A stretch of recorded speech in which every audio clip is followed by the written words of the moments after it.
I would remind you that extremism in the defense of liberty is no vice. And let me remind you also that moderation in the pursuit of justice is no virtue. Now, I've talked a little in the past about the Second Amendment, and I've entertained a few other people's opinions on the subject and sat back and given it some honest thought, some honest pondering. And the two main arguments that come up are that the Constitution is dated and that this world is not the same world as it was when the Constitution was written. The second primary argument is that the Second Amendment is not an individual right, it's a collective right, which means individual citizens do not possess, or the law was not intended, or the amendment was not intended for individuals to possess the right to bear arms. Only a collective, such as a government entity, that is interpreted to be the militia. So, to the first stance, I say, wisdom never changes.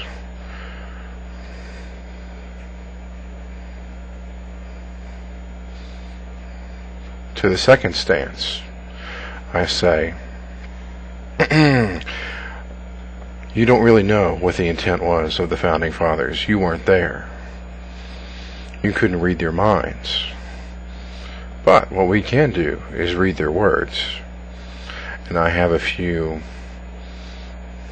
collections here I'd like to share with you that I believe demonstrate their intent clearly. The Constitution preserves the advantage of being armed, which Americans possess over almost every other nation, where the governments are afraid to trust the people with arms. James Madison should sound like a familiar name. The Federalist Papers, number 46. To suppose arms in the hands of citizens to be used at individual discretion except in private self-defense or by partial order of towns, countries, or districts of state is to demolish every constitution and lay the laws prostrate so that liberty can be enjoyed by no man. It is a dissolution of the government. The federal law of the fundamental law of the militia is that it is to be created, directed, and commanded by the laws, and ever for the support of the laws. John Adams, another familiar name. The Defense of the Constitutions of the United States, 475, 1787 to 1788.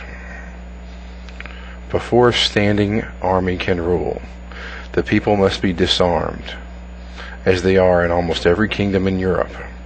The supreme power in America cannot enforce unjust laws by the sword, because the people of the body of the people are armed and constitute a force superior to any band of regular troops that can be, on any pretense, raised in the United States.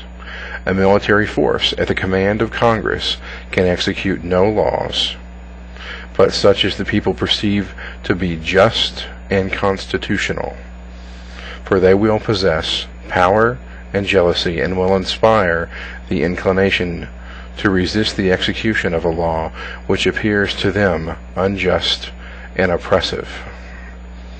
Noah Webster, An Examination of the Leading Principles of the Federal Constitution, Philadelphia, 1787. This is the ringer. Who are the militia? Are they not ourselves? Is it feared then that we shall turn our arms against his own bosom? Congress have no power to disarm the militia. Their swords and every other terrible implement of the soldier are the birthright of an American. The unlimited power of the sword is not in the hands of either the federal or state governments, but where I trust in God, it will ever remain in the hands of the people.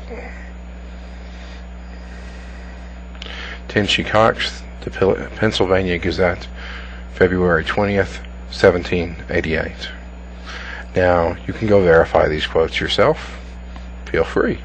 They're a matter of public record. Notice the dates. I believe these dates reflect the intention under which the Second Amendment was written. How can you argue with that?